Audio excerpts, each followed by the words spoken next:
নমস্কার, দুনিয়াদারিতে আপনাদের সকলকে স্বাগত। আপনাদের সঙ্গে আমি সোনিয়া। ইরান এবং গাজায় যুদ্ধবিরতির প্রস্তাবের মাঝেই আবারও উত্তপ্ত পশ্চিম এশিয়া। মাস তিনেকের বিরতির পর ফের সিরিয়ায় হামলা চালালো ইসরায়েলি সেনা। সিরিয়ায় সংখ্যালঘু জনবসতিতে কট্টরপন্থী সুন্নিদের হামলায় 40 জনের প্রাণ চলে গেল। সিরিয়ায় শুধু ইরানপন্থী ঘাঁটি নয়, দ্রুজ এবং সুন্নি কট্টরপন্থীদের নিয়ন্ত্রিত কিছু জাতিগত ও ধর্মীয় গোষ্ঠীর অঞ্চলে আক্রমণ হয়েছে। দক্ষিণ সিরিয়ার সুয়েইদা প্রদেশে সুন্নি ইসলামপন্থী সশস্ত্র বাহিনী এবং দ্রুজ সংখ্যালঘু গোষ্ঠীর জনবসতিতে হামলা চালানো হয়। প্রত্যাঘাত করেন দ্রুজ যোদ্ধারা। দুপক্ষের সংঘর্ষে এখনো পর্যন্ত অন্তত 40 জন নিহত হওয়ার খবর পাওয়া যাচ্ছে। এই আবহে সুন্নি ইসলামপন্থী জঙ্গি বাহিনীর উপর বিমান হামলা চালিয়েছে ইসরায়েল।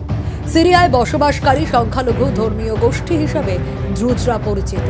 ধর্মবিশ্বাসের দিক থেকে তারা ইসলামের একটি শাখা হিসেবে নিজেদের দাবি করলেও সিরিয়ায় সুন্নি কট্টরপন্থীদের নিশানা হয়েছে বারবার।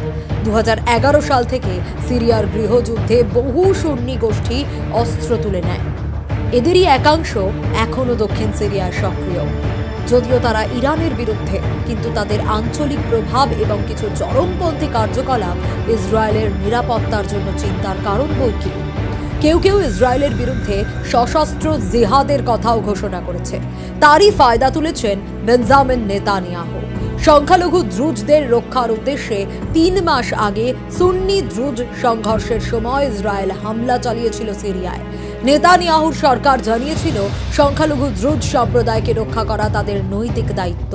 আবার সেই সুন্নি কট্টরপন্থী শাসক গোষ্ঠী এবং সংখ্যালঘু দ্রুজ মিলিশিয়া বাহিনীর সংঘর্ষের আবহে ফের সিরিয়ায় হামলা চালায় ইসরায়েল।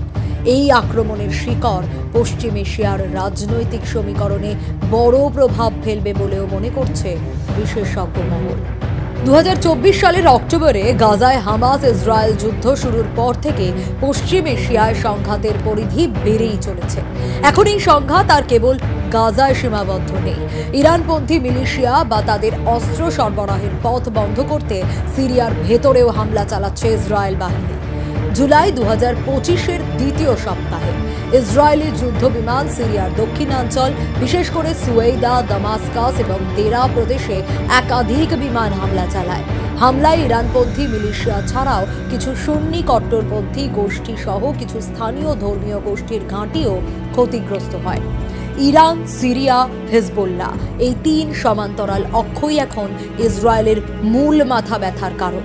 ইরান ও গাজা লেবাননের গোষ্ঠীগুলিকে অস্ত্র প্রশিক্ষণ দিচ্ছে সিরিয়ার মাধ্যমে। ইসরায়েল মনে করে সিরিয়া হয়ে হিজবুল্লাহর কাছে রকেট ও ড্রোন পৌঁছে যাচ্ছে।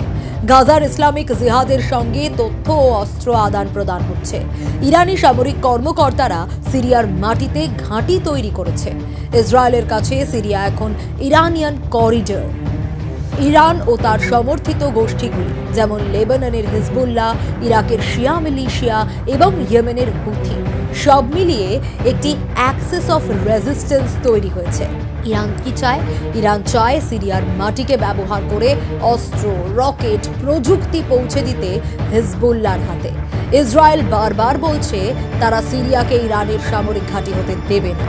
সেই কারণেই তারা ইরানি অস্ত্র বহনকারী কনভয় বা ঘাঁটির ওপর বারংবার বিমান হামলা চালায়।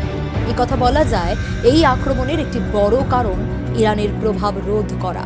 এইসব বন্ধ করতে ইসরায়েল সিরিয়ায় জোরালোভাবে হামলা চালাচ্ছে। গাজার যুদ্ধ ছড়িয়ে পড়ছে পশ্চিম এশিয়ার দিকে।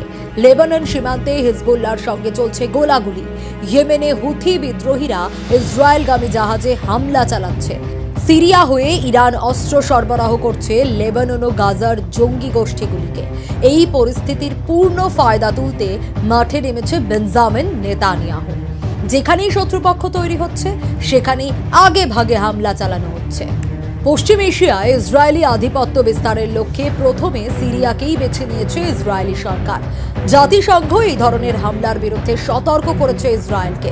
সিরিয়ার অন্যতম বন্ধু দেশ রাশিয়া এই হামলার তীব্র নিন্দা করেছে। আমেরিকা সরাসরি কিছু না বললেও তারা বরাবর ইসরায়েলের নিরাপত্তার পক্ষে। তবে মধ্যপ্রাচ্যের পরিস্থিতি এখন এতটাই জটিল যে এক ফ্রন্টে যুদ্ধ বাড়লে তা দ্রুত অন্য ফ্রন্টে ছড়িয়ে পড়ছে। সিরিয়া, লেবানন ও গাজার যুদ্ধ এখন কার্যত একটি সংযুক্ত ফ্রন্ট হয়ে গেছে যেন। সিরিয়ায় ইসরায়েলের নতুন করে হামলা কোনো বিচ্ছিন্ন ঘটনা নয়, এটি একটি বৃহত্তর কৌশলগত যুদ্ধের অংশ, পশ্চিম এশিয়ার জটিল রাজনীতির সমীকরণ, যেখানে গাজা, লেবানন, সিরিয়া, ইরান একই সুতোয় বাঁধা। দ্রুজ সুন্নি গোষ্ঠীগুলিও এই বৃহত্তর খেলার অংশ হয়ে উঠেছে। ইরান, হিজবুল্লাহ, সিরিয়ার বিরুদ্ধে ইসরায়েলের এই কৌশলগত অবস্থান স্পষ্ট বার্তা দেয় তারা আর কোনো নতুন ফ্রন্ট খুলতে দিতে রাজি নয়, যা আগামী দিনে ইসরায়েলের মাথা ব্যথারই কারণ হতে পারে। তবে বিশেষজ্ঞদের আশঙ্কা, গাজা লেবাননের পর সিরিয়াতেও স্থায়ী যুদ্ধ শুরু হতে পারে এবং ইরান সরাসরি যুক্ত হলে এই যুদ্ধ পশ্চিম এশিয়া জুড়ে ছড়িয়ে যেতে পারে। মধ্যপ্রাচ্যের বর্তমান পরিস্থিতি ভয়ঙ্করভাবে অস্থিতিশীল। গাজায় যুদ্ধ এখনো থামেনি। হিজবুল্লাহ প্রতিদিন ইসরায়েলি সীমান্তে গোলাবর্ষণ চালাচ্ছে, আর সিরিয়া হয়ে অস্ত্র সরবরাহের চেষ্টা হচ্ছে। এই অবস্থায় ইসরায়েলের সিরিয়ায় হামলা আসলে এক প্রতিরোধমূলক কৌশল।